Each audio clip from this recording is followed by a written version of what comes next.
大家好，我是秋平，我现在在湖北利川。大家看到我现在拿了一根登山杖，你就知道了，我今天要上山。不过呢，今天去的地方跟我们平时去看的不一样。这里是一个天坑，巨大无比的天坑啊！刚刚从航拍的画面也能够看到，并且呢，在这个天坑的绝壁上面还开凿了一条公路。我们经常说绝壁上的公路，那这里呢是绝壁上能走的路。那在之前呢，好像还有人居住。等一下，我们看看能不能到天坑底部寻找到人居住的痕迹。现在准备去看看了。当然，去这个天坑底部呢，先让我们从这里边上山，然后再从山顶上面走下去。现在上山，有点像老人爬山一样的，是吧？它这里的石头啊也挺大的，而且挺好玩，都是一层一层，像五花肉形式的，这些都是一样，是不是像我们说五花肉或者瘦肉啊？还好呢，这个山不是太高。我最近呢爬山爬得太多了，爬的小腿到现在都还有点疼，所以呢，大家如果体力不好的话，尽量不要爬山。这个天坑其实很好找，在利川的中路镇石盘村即将到达，走了几分钟就到达天坑的顶部。这里有条小路啊，它是绕着这个崖壁旁边这样小路一层一层走到这个天坑底下的，其实挺好玩的，很久没走这样的了，相当于我们经常说的公路啊，盘山公路绕来绕去之字形一样的，它这里也是一样的。这里全部是这样的弯路，弯弯曲曲下去的，要不然你就没法下去了。因为这个地方在90年前有很多人在这个地方，其实呢，相当于那个时候游击队嘛，就是30几年的时候，游击队在这个下面呢熬硝，制造枪，就相当于一个小型作坊的兵工厂。后面抗战发生之后，他们就加入到抗战的队伍。慢慢的，这个地方呢就荒废下来了。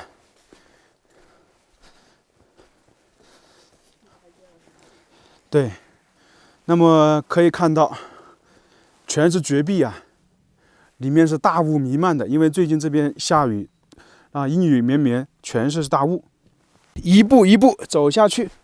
这些石头都是像夯土一样一层一层垒加的，这个不知道是怎么形成的，整个墙壁都是这样的，叠加起来的。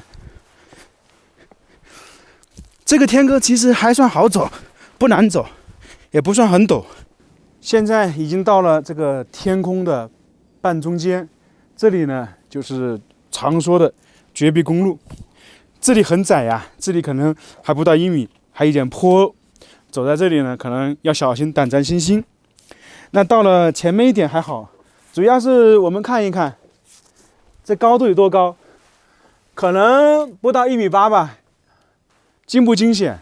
那这个地方是怎么形成的呢？哈，就是大概上个世纪30年代，当时很多就是说组织了一个游击队，他们要到下面这个天坑底部制造那个枪啊，就是熬硝那些东西。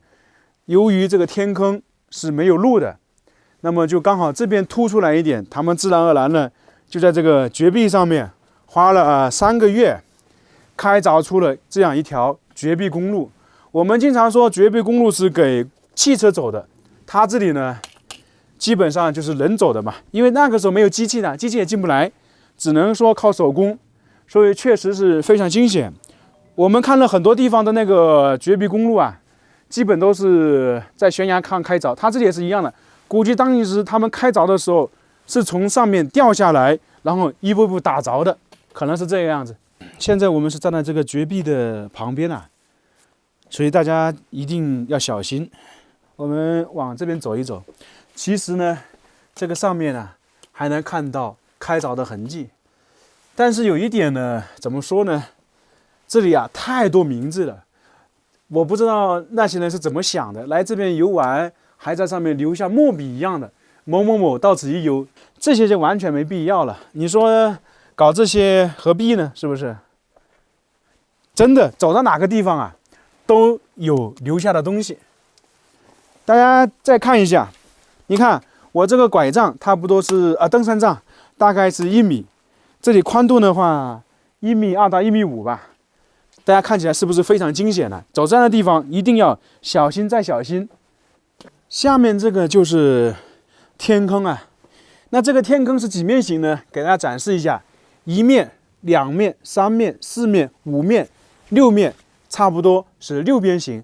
我们经常说天坑，圆形的或者是说椭圆形的占多数，但是呢，这边很好玩，6边，而且呢，每一边的颜色啊，基本是不一样的。你看看，这个我们常说的石灰岩一样的，那这边是不是颜色就不一样了？包括我现在站在这边也不一样，所以自然而然，这个大自然神奇嘛。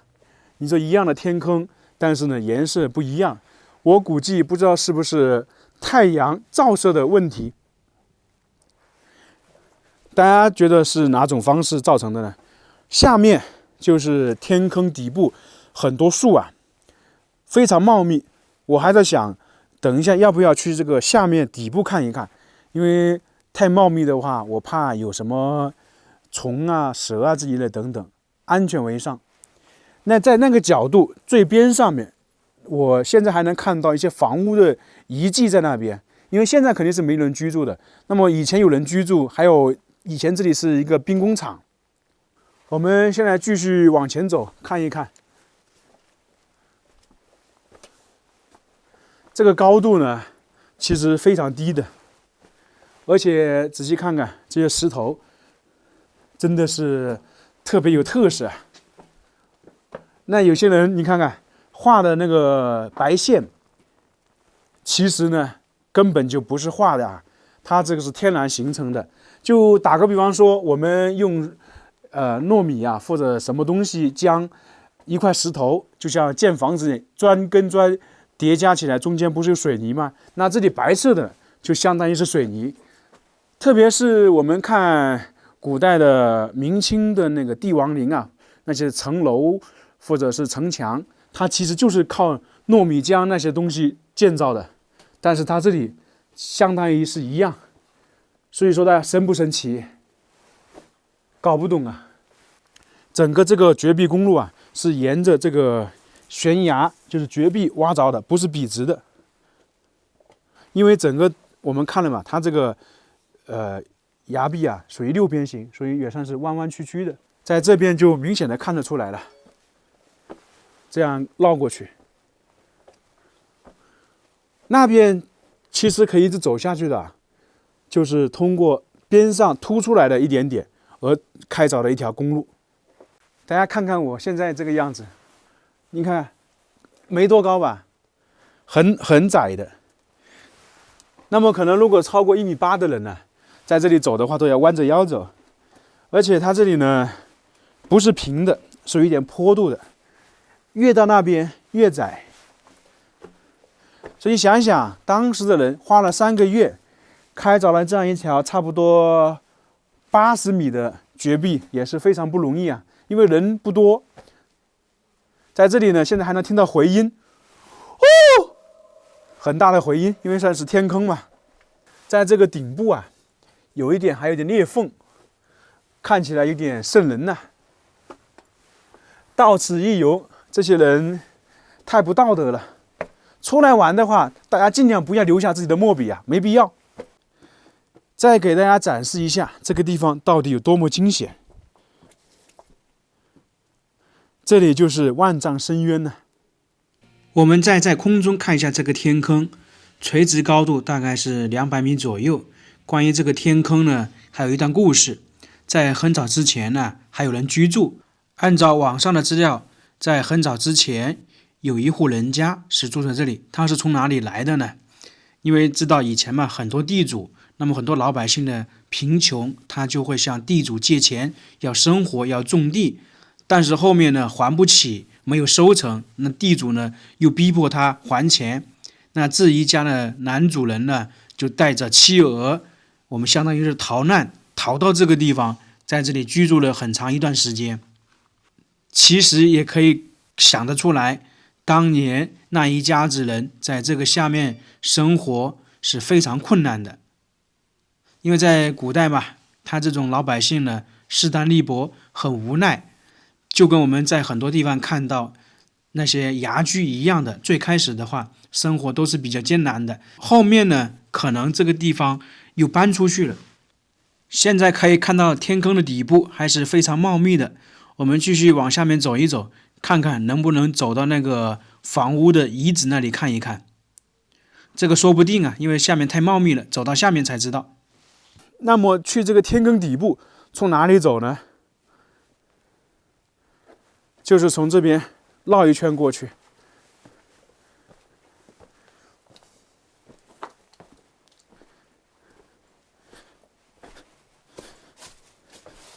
前面又是一条在崖壁上的道路了，给大家展示一下啊，就是这个样子的。因为当时本身它这里呢有凸出来一点，所以呢这里就开凿了一条路。那么为什么会在这个位置开凿了一条绝壁公路呢？其实呢很明显，大家看一下，我们是从那个位置下来的。如果当时没开凿的话，这个是平面形，因为基本上这个崖壁四周都有绝壁，都是平面的，只有我身后站的这个底下有一点凸出来的，那你必须从崖壁上开凿一条路出来，才能走到这个位置。那所以他们就选择在那个位置开凿出来了。其实也佩服以前的人呢，花3个月在这些地方开凿公路，其实他们可能想的也就是说，在这个地方建造兵工厂隐蔽嘛，要不然在很多不隐蔽的地方，那很容易被当时那些人找到嘛。大家如果一个人来天坑敢不？我现在是2个人。刚刚我们走到这个底部啊，本来想去天坑的里面看看那个遗址的，但是走到下面一看呢，树木非常茂密，而且没有路的话，而且又刚刚下完雨，里面都湿的。为了保险起见呢，我们就没有走到那个天坑的底部去看。但是通过航拍也能看得出来，在那个角落啊，有很多房子的痕迹。当年他们在兵工厂制造东西的时候，可能就住在那一块，因为刚好那个岩石啊突出去一点，能够挡住，然后还有一些小房间。就是非常可惜啊，没有去里面看，因为不管怎么样，出来旅行也好，弄其他也好，安全是第一嘛。整个这个天坑它是属于一个坡度的，靠房子那一边是最低，然后到这边呢稍微高一点。很多人可能会说，那这个地方树木啊这么茂密，里面还有些草，可能那能不能养一些东西呢？在很早以前呢，几十年前，这里呢还养了大概是几只鹿吧。但是由于大家知道这天坑底部没有水，最终呢这个鹿呢又出不去，全部在这里面死掉了。所以说现在这里面基本是荒凉荒芜一片的。生物的痕迹肯定是有，打个比方说像蛇啊或者其他的，这个也就是我们不下去的原因之一。大家来这里的话，来参观的话，也不要下去看。这个天坑我们就看完了，非常有意思的一个地方。不过呢，大家来这里游玩一定要注意安全，因为这里还没有开发，只能算是一个野的景点，跟很多开发的天坑是不一样的。在空中看还是非常震撼。